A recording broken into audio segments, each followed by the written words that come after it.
अस्सलाम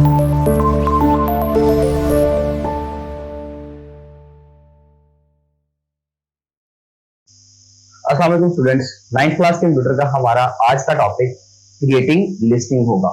इसके अंदर हम लिस्ट की डिफरेंट टाइप्स के बारे में पढ़ेंगे, अनऑर्डर्ड और ऑर्डर्ड लिस्ट के बारे में पढ़ेंगे, डेफिनेशन लिस्ट क्या होती है और इसके अलावा नेस्टेड लिस्ट क्या चीज है। हम इन चीजों के बारे में आज डिस्कस करने जा रहे हैं। जी तो स्टूडेंट्स, सबसे पहले क्रिएटिंग लिस्ट के अंदर हमें ये पता करना है कि actually what is a list. तो देखें, जब हम लिस्ट की बात करते हैं तो HTML के अंदर जब हम लोगों ने वेब पेज के ऊपर अपनी लिस्ट शो करवानी होती है तो एट दैट टाइम हम लोग क्या करते हैं कि अपनी डिफरेंट आइटम्स को सपोज कर लें, आइटम नंबर 1 है, आइटम नंबर 2 है, item number 3 and 4 and 5 and so on. हम इनको क्या करते हैं, एक लिस्ट में वर्टिकली लिस्ट के अंदर शो करवाते हैं। हम उनको अगर टेबल के अंदर या रो के अंदर अरेंज करवाएंगे तो हम हॉरिजॉन्टली अरेंज कर देंगे, लेकिन अगर हम लिस्ट के अंदर अरेंज करवाना चाहते हैं तो इन 5 आइटम्स को हम लोगों को किस तरीके से अरेंज करना है, इस तरीके से वर्टिकली ऊपर से नीचे की तरफ, अप से डाउन डायरेक्शन के अंदर हम लोग इनको अरेंज करेंगे। मींस कि अगर मुझे बताना है कि जी आई हैव सम प्रोडक्ट्स, मतलब मेरे पास कुछ प्रोडक्ट्स हैं जी, वो प्रोडक्ट्स कौन कौन से हैं जी, उसमें HTML है, उसमें CSS है, उसमें PHP है, उसमें Laravel है, उसमें C लैंग्वेज है, उसमें C++ लैंग्वेज है। तो अगर मुझे इन प्रोडक्ट्स के या इन आइटम्स के या इन लैंग्वेजेस के नाम लिखने हैं तो वो मैं एक लिस्ट के अंदर अगर शो करवाना चाहूँ तो उसको हम सिंपली क्या बोलते हैं, it is called a list. इसको लिस्ट कहा जाता है। तो देखिए स्टूडेंट्स, इसके अंदर हमारे पास डिफरेंट टाइप्स हैं लिस्ट की क्रिएट करने के लिए। जैसे कि हम पहले बात कर लेते हैं कि actually how many types we have for the list. तो लिस्ट के लिए भी हमारे पास कुछ टाइप्स हैं, जैसे कि उसमें सबसे पहले है अनऑर्डर्ड लिस्ट, फिर कुछ है जी एक ordered list, and then definition list, और फिर नेस्टेड लिस्ट। इन 4 टाइप्स की डिफरेंट लिस्ट के बारे में हम लोग पढ़ेंगे और उनको मैं आपको जो है वो व्यू कि कैसे हम HTML के जरिए से वो क्रिएट करते हैं और उनका क्या व्यू नजर आता है वो भी बताएंगे। देखिए अभी सबसे पहले स्टूडेंट्स अनऑर्डर्ड लिस्ट के बारे में बात करते हैं। तो अनऑर्डर्ड लिस्ट के नाम से ही शो हो रहा है a list which has no any specific order। एक ऐसी लिस्ट कि जिसके अंदर आइटम्स को जब हम अरेंज करेंगे तो उनका कोई स्पेसिफिक ऑर्डर नहीं होगा। मींस के वो अनऑर्डर्ड लिस्ट होगी, उसमें आइटम्स को आप ऊपर नीचे जैसे मर्जी करके लिख सकते हो। जैसे कि अगर मुझसे कोई पूछता है कि जी आप कौन कौन सी लैंग्वेज के अंदर एक्सपर्ट है, आप किस किस लैंग्वेज के डेवलपर हो, तो अगर वो मैंने कुछ 3 से 4 या 5 लैंग्वेज का नाम बताना है तो वो मैं लैंग्वेज का नाम किसी भी तरीके से किसी भी सीक्वेंस के साथ बता सकता हूँ। फॉर एग्जाम्पल मैं कह सकता हूँ कि जी मुझे HTML भी आती है, मैं CSS लैंग्वेज भी जानता हूँ, मैं C लैंग्वेज को भी जानता हूँ, मैं C++ लैंग्वेज का भी कोड कर सकता हूँ। तो इस तरह से जब मैं ऐसी कोई लिस्ट क्रिएट करूंगा जिसमें मैंने इन सारी लैंग्वेजेस के नाम बताए तो उसमें मुझे ऑर्डर को देखने के लिए कोई जरूरत ऐसी नहीं है, जैसे कि आप इसमें HTML, CSS and C and C++। तो इन लैंग्वेजेस के लिए मोस्टली, अब यहाँ पे एक चीज और याद भी रखिएगा कि यहाँ पे हमें वो जो है वो बुलेट्स लगाने चाहिए। हमें इसमें कोई भी वो नंबर स्पेसिफिक, जैसे मैं अभी डिजिट लिख रहा था तो वो डिजिट लिखने की भी जरूरत नहीं है। डिजिट्स भी हम लोग तभी लिखते हैं 1 2 3 या ABCD या रोमन में 1 2 3, वो तब लिखा जाता है जब आप लोगों ने कोई स्पेसिफिक ऑर्डर बताना हो, जो ऑर्डर के चेंज होने से उस लिस्ट का मतलब बदल जाएगा, उस कंटेंट का मतलब बदल जाएगा। तो अनऑर्डर्ड लिस्ट एक ऐसी लिस्ट है जिसके अंदर आप जब आइटम्स के नाम लिखोगे तो उसमें कोई भी ऑर्डर को याद रखने की जरूरत नहीं है। आप रैंडमली कोई भी प्रोडक्ट पहले लिख सकते हो, कोई भी आइटम बाद में लिख सकते हो, इससे कोई फर्क नहीं पड़ता। नेक्स्ट वन है स्टूडेंट्स, उसके अंदर हमारे पास है ऑर्डर्ड लिस्ट। अब ऑर्डर लिस्ट बिल्कुल इसका ऑपोजिट है, कोई मुश्किल नहीं है। A list which has specific order, जिसके अंदर उसका स्पेसिफिक ऑर्डर होगा स्टूडेंट्स, उसको हम बोलेंगे कि जी ये एक ऑर्डर्ड लिस्ट है। मींस कि इसका ऑर्डर जो है वो मैटर करता है, इसमें हर चीज एक खास ऑर्डर के साथ हम लोगों ने मेंशन की हुई है, लिखी हुई है।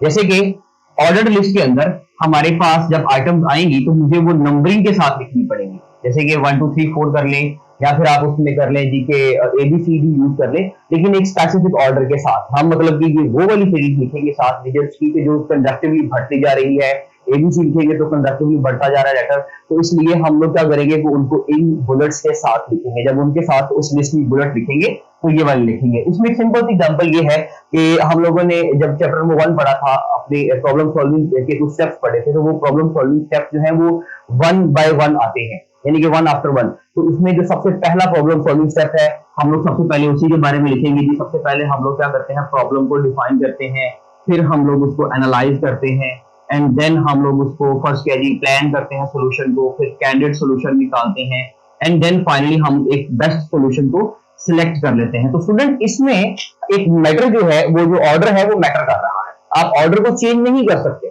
इसमें। अगर हम ऑर्डर को चेंज करेंगे तो डेफिनेटली इस लिस्ट का मतलब बदल जाएगा। अगर आप प्लानिंग को बाद में ले आओ और नंबर 5 को यहाँ पे स्विच करवा दो, नंबर 3 को यहाँ पे स्विच करवा दो, तो स्टूडेंट उस चीज का मतलब बदल जाएगा। आप क्लियर कट उसको ठीक से नहीं बता पाओगे। So that's why ordered list एक ऐसी लिस्ट होती है कि जिसके अंदर हमें हर आइटम का ऑर्डर याद रखना पड़ता है और हमें एक स्पेसिफिक ऑर्डर के साथ उसको शो करना पड़ता है और बताना पड़ता है। तो इसके अंदर ऑर्डर को चेंज कभी भी नहीं कर सकते। उसके बाद है जी डेफिनेशन लिस्ट। तो डेफिनेशन लिस्ट ऐसे है कि जिसके अंदर हम एक लिस्ट बनाएंगे, अ list with an item along it's description, जिसमें हम कुछ आइटम लिखेंगे लेकिन साथ में उसकी कुछ डिस्क्रिप्शन भी देंगे। मींस के लिस्ट उसमें भी बनेगी, वो ऑर्डर्ड भी हो सकती है, वो अनऑर्डर्ड भी हो सकती है। अब हम बात कर रहे हैं डेफिनेशन लिस्ट की, तो ये एक अलग से लिस्ट दी हुई है। वो ऑर्डर्ड भी हो सकती है, वो अनऑर्डर्ड भी हो सकती है, वो नेस्टेड में भी कहीं यूज हो सकती है। लेकिन अगर स्पेसिफिक पार्ट डेफिनेशन लिस्ट की बात करें तो अ list with an item along it's description, कि जो आइटम भी आएगी, सपोज कर ले कि मैं कहता हूं जी मेरे पास कुछ आइटम है 1 2 3 एंड 4, उनमें से सबसे पहली आइटम जो है वो मैं कहता हूं जी मेरे पास लैंग्वेजेस हैं कुछ।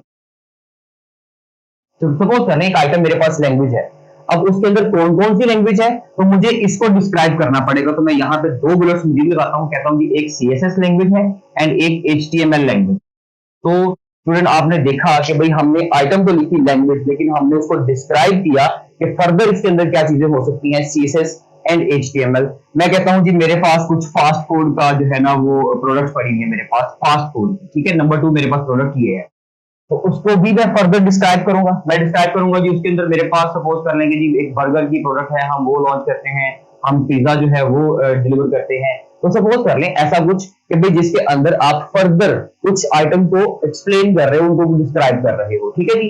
तो यहाँ पर मैं कुछ क्लियर फिर एक बार लिख देता हूँ ताकि आपको बिल्कुल स्क्रीन के ऊपर विजिबल रहे। हम इसमें लिख लेते हैं जी लैंग्वेजेस वाला ही लिख लेते हैं कि मेरे पास लैंग्वेजेस हैं, ठीक है, उसके अंदर नंबर 1 नंबर 2 नंबर 3 कुछ लैंग्वेज है मेरे पास। उसमें एक CSS लैंग्वेज है, कैस्केडिंग स्टाइल शीट, HTML है, हाइपरटेक्स्ट मार्कअप लैंग्वेज, और इसके अलावा C लैंग्वेज है। तो देखें कि मैंने एक आइटम तो लिखी लेकिन साथ में मैंने उसको डिस्क्राइब भी कर दिया, ठीक हो गया जी। And last one is nested list. ये बहुत सिंपल है, अ लिस्ट विद या within another list, एक ऐसी लिस्ट जो एक दूसरी लिस्ट के अंदर आ रही है उसको नेस्टेड लिस्ट बोलते हैं। मींस के आपने एक लिस्ट बनाई, अब ये देखा जाए तो डेफिनेशन के अंदर आपने जो पढ़ा है वो भी किसी हद तक उसी का कॉन्सेप्ट है, लेकिन नेस्टेड लिस्ट के अंदर एक थोड़ा सा कॉन्सेप्ट चेंज भी हो जाएगा, वो मैं अभी आपको विद एग्जांपल बताता हूँ। आपने एक लिस्ट बनाई, उसकी फर्दर आगे लिस्ट शुरू हो गई। जैसे कि सपोज कर ले हमने यहाँ पे लैंग्वेज लिखी थी कुछ, हम उसमें लैंग्वेज की बात कर रहे थे, तो लैंग्वेज में यहाँ पर नंबर 1 एक लैंग्वेज, नंबर 2 एक लैंग्वेज, और फिर उसमें फर्दर A B और C एक लैंग्वेज का सीरीज जो है वो स्टार्ट हो जाए। मैं कहता हूँ जी मुझे लैंग्वेजेस आती है, कौन कौन सी है जी, मेरे पास एक प्रोग्रामिंग लैंग्वेज है और एक जो है वो आप कह सकते हैं कि डिजाइनिंग लैंग्वेजेस है मेरे पास कुछ, और डिजाइनिंग लैंग्वेजेस में मेरे पास HTML है, CSS है और जावास्क्रिप्ट है। इस तरह से डिफरेंट लैंग्वेजेस के नाम बताने के लिए हम क्या करेंगे कि एक लिस्ट के अंदर पहले ये वाली लिस्ट बनाई and that will be called as a nested list. जो लिस्ट आप एक लिस्ट मेन लिस्ट के अंदर बना रहे हो उसको नेस्टेड लिस्ट कहा जाता है।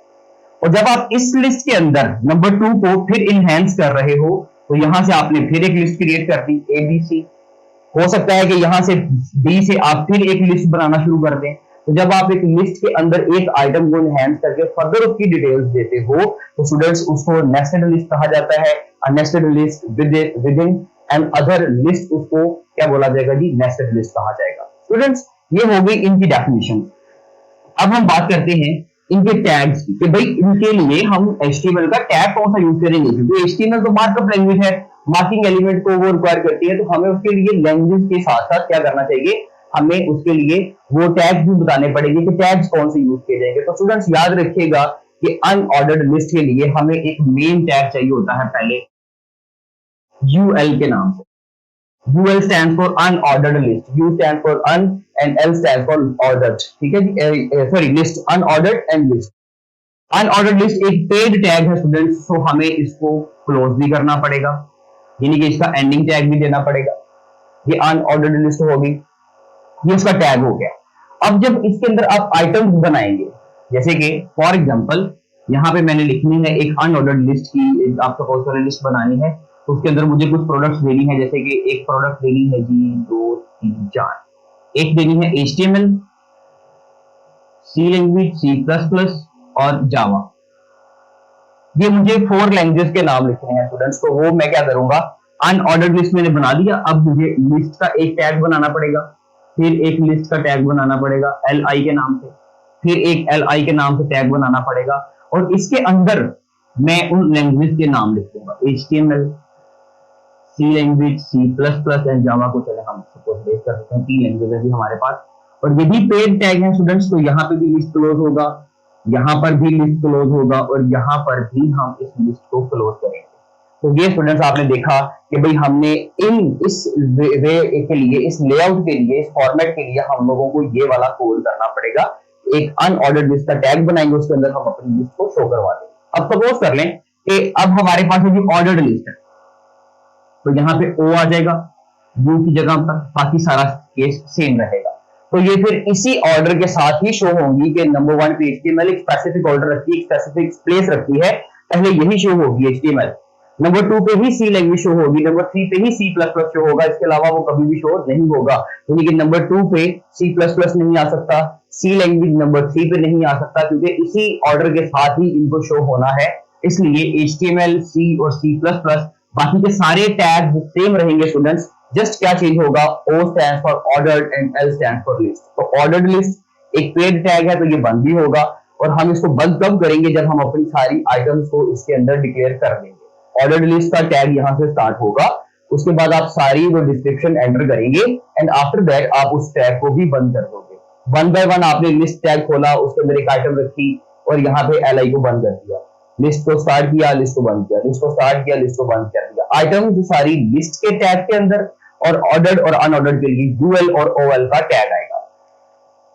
अगर हम बात करें स्टूडेंट्स डेफिनेशन लिस्ट, तो उसके अंदर हमने देखा कि एक आइटम की डिस्क्रिप्शन के नीचे, एक आइटम की टर्म के नीचे फर्दर कुछ डिस्क्रिप्शन आएगी, तो उसके लिए बड़े सिंपल से टैग है जी। सबसे पहले स्टूडेंट्स आएगा इसके लिए, क्योंकि ये एक डेफिनेशन लिस्ट है, तो बेसिकली डिस्क्रिप्शन लिस्ट भी इसको कहा जाता है, तो इसलिए इसके लिए DL यूज किया जाएगा। It is also called as description list, इसको हम डिस्क्रिप्शन लिस्ट भी कहते हैं, क्योंकि इसके अंदर हम डिस्क्रिप्शन लिखते हैं। तो DL का टैग आ गया, उस DL के टैग को हम यहाँ पे बंद कर देते हैं, ठीक हो गया जी। और थोड़ा एरिया मजीद ले लेते हैं इसमें, यहां पे कर देते हैं, चले DL का टैग आ गया, ठीक है, डिस्क्रिप्शन लिस्ट। अब इसके अंदर आपके पास कुछ आइटम्स हैं पहली बात, और फिर फर्दर उनकी जो डिटेल्स हैं उनके साथ जो आएंगी। हम अगर अपनी एग्जांपल की बात करें, तो इसमें हमारे पास जनाब है एक तो डिस्क्रिप्शन टर्म होगी, और उसके अंदर फर्दर, जैसे कि सपोज कर लें मेरे पास एक डिस्क्रिप्शन टर्म है कॉफी, पेज टैग है, सो हम इसको क्लोज भी करेंगे, डिले डिस्क्रिप्शन टर्म हो गई। अब इस लिस्ट के अंदर, कॉफी के अंदर सपोज करने के लिए इसका टेबल कैसे बनेगा, कॉफी, और कॉफी के अंदर हमारे पास फर्दर कुछ ऑप्शंस हैं जो यहाँ पे लिखे जाएंगे। वो ऑप्शंस क्या है जी हमारे पास, वो है जी ब्लैक हॉट ड्रिंक, और बस एक ही चीज हमने बतानी है, ब्लैक हॉट ड्रिंक हमने इसके साथ शो करवाना है यहाँ पे, ब्लैक हॉट ड्रिंक। तो उसके लिए हम क्या करेंगे, देखें मैं उसको जरा विजिबल कर दूं, अगर आप लोगों को नजर नहीं आ रहा तो, ताकि ये क्लियर हो जाए। ये जी यहाँ पे लिख लेते हैं कॉफी, और कॉफी के अंदर हमारे पास यहाँ पे ब्लैक हॉट कॉफी आएगा या ड्रिंक आ जाएगा। तो उसके लिए मुझे अब वो डिस्क्रिप्शन लिस्ट की जो भी मेरे पास अब फर्दर डाटा है, डिस्क्रिप्शन जो डाटा देना है मैंने, वो मुझे एंटर करना पड़ेगा DD के नाम से, डिस्क्रिप्शन डाटा। लीजिए डी का हो गया स्टूडेंट्स। इसके अंदर हम क्या प्लेस कराएंगे जी, ब्लैक हॉट ड्रिंक। तो ले स्टूडेंट, ये हो गया जी आपका डी टैग यहाँ पे बंद, और यहाँ पे आ गया हमारा वही डिस्क्रिप्शन लिस्ट वाला टैग। मेन टैग हमारे पास यहाँ पर ये होगा, और उसके अंदर हमारे पास एक डिस्क्रिप्शन टैग होगा जो टर्म को करेगा रिप्रेजेंट, और फिर आएगा आपके पास डिस्क्रिप्शन डाटा, जिसके अंदर आप इस कॉफी के वर्ड के लिए फर्दर एक्सप्लेनेशन दे रहे हो। सिंपल। अच्छा जी, उसके बाद लास्ट टैग है जी हमारे पास कौन सा, nested tag, nested list, sorry.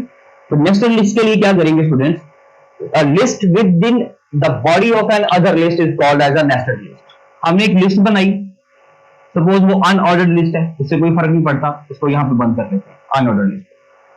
List का टैग लिखा यहाँ पे, और मैंने यहाँ पे एक एंटर कर दी टर्म, सपोज कर दें। स्टूडेंट्स, अब अगर मुझे इस लिस्ट के टैग के अंदर फर्दर एक लिस्ट क्रिएट करनी है, यानी कि ए टर्म को फर्दर इनहेंस करना है, इसके साथ एक मुझे और भी ट्री देना है, वो मैं अभी एग्जांपल में आपको दिखाता हूं। तो मुझे यहाँ पे फिर सपोज कर ले ऑर्डर्ड लिस्ट का टैग बनाना पड़ गया, तो उसको मैं यहाँ पे पहले बंद कर लूं ताकि उसमें मुझे गलती ना हो, और इसके अंदर मेरी फिर लिस्ट आ जाएगी, लिस्ट आइटम नंबर बी, इसको बंद कर दो, आइटम नंबर सी, और इसको बंद कर दो। ले जी, तो आपकी बन गई एक नेस्टेड लिस्ट। ये टैग यहां पर बंद, ये टैग यहां तक बंद, और इसके अंदर फर्दर आपने एक ऑर्डर्ड लिस्ट का टैग बनाया जिसके अंदर आइटम्स हमारे पास ये मौजूद है। ये थे जी आपके tags with their description, with their definition. मैं आपको एग्जांपल्स दिखा देता हूं कि इनको बेसिकली क्या बनाने का तरीकाकार होगा, और उनकी साथ ही आपको आउटपुट भी शो करवा देता हूं स्क्रीन के ऊपर। स्टूडेंट्स, ये देखिए some of favourite, my favourite links. तो उसके अंदर मैंने क्या किया है जी, ये कौन सी लिस्ट है कि जिसके अंदर एक लिस्ट के अंदर फर्दर एक लिस्ट चल रही है। तो ये है जी आपके पास नेस्टेड लिस्ट के, जिसके अंदर सोशल नेटवर्किंग है, रेफरेंस है, वेब डेवलपर है, XHTML, CSS है, और उसके अंदर फर्दर फिर एक लिस्ट स्टार्ट हो रही है। तो इस लिस्ट के अंदर फर्दर एक लिस्ट होगी, तो वो क्या कहलाएगी जी, हमारी नेस्टेड लिस्ट। सिंपल। लीजिए student, ordered and unordered list के अंदर क्या होगा जी, व्हाट इज द डिफरेंस। तो ऑर्डर अनऑर्डर्ड लिस्ट आप देख रहे हैं, ऑर्डरिंग डजंट मैटर, इसके अंदर हमारे पास ऑर्डर बिल्कुल मैटर नहीं करता। कुछ प्रोडक्ट्स हैं हमारे पास, उनको हमने शो करवाया, और देखिए ऑर्डर्ड लिस्ट के अंदर कुछ आइटम्स हैं कि जिनको हमने बुलेट्स के साथ 1 2 3 के साथ शो करवाया है, जिसका ऑर्डर मैटर करता है। जब बुलेट्स आएंगी, डॉट्स आ जाएंगे, स्टार आ जाएगा, साइन आ जाएगा, कोई हाइफन आ जाएगा, डैश आ जाएगा, तो उसके लिए हम लोगों को बेसिकली अनऑर्डर्ड लिस्ट बनानी होती है, तो ऑर्डर मैटर नहीं करता। लेकिन फर्दर जब हमने ऑर्डर्ड लिस्ट बनाई, तो उसके अंदर हमने सीरीज के साथ 1 2 3 4 के साथ हमने वो लिखा, उसमें ऑर्डर मैटर करता है। ठीक है जी, तो ये है हमारे पास अनऑर्डर्ड एंड ऑर्डर्ड लिस्ट। अब रहेगी आपकी लास्ट लिस्ट। स्टूडेंट्स, ये है अनऑर्डर्ड लिस्ट के अंदर हमारे पास फर्दर जब हमने डिस्क्रिप्शन दी, अनऑर्डर्ड लिस्ट तो है, लेकिन हमने इसके अंदर एक जो है वो हमारी प्रोडक्ट जो है, हमने उसको फर्दर क्या किया हुआ है, इनहेंस किया हुआ है। हमने उसके अंदर फर्दर आइटम्स की डिटेल्स देना शुरू की है। मींस के हमने एक डिस्क्रिप्शन टर्म लिखी, अपनी एक टर्म लिखी, उस टर्म को, उस आइटम को, उस प्रोडक्ट को फर्दर बताने के लिए, इसके अंदर एक्सप्लेनेशन देने के लिए हम लोगों ने डेफिनेशन लिस्ट या डिस्क्रिप्शन लिस्ट को यूज किया, और उसके अंदर हमने फर्दर को 3 शुगर हो गया, जैसे कि उसमें बटर हो गया, उसमें चॉकलेट्स हो गई, हमने एक प्रोडक्ट को क्या किया है, कुकीज के अंदर, यानी कि कुकीज के अंदर हमने फर्दर 3 आइटम्स जो है वो फर्दर लिखी है, तो उसके अंदर हमने उसकी डिस्क्रिप्शन दी है। तो that is a definition and description list. So students, ये थी जी हमारे पास लिस्ट की कुछ टाइप्स, जिसके अंदर हमने उसके टैग्स भी पढ़े, जिसके अंदर हमने उसके लिए सारी उसकी डेफिनेशंस देखी, और साथ में हमने उनकी एग्जांपल्स भी देखी कि इस तरह से बेसिकली वो लिस्ट बनेगी। उनके लिए जो एग्जांपल्स दी हुई है बुक के ऊपर, वो भी आप लोग देख सकते हैं। अगर कोई क्वेश्चन हो तो वो आप ऑर्डर पे एनी टाइम पूछ सकते हैं। Thank you so much students, Allah Hafiz.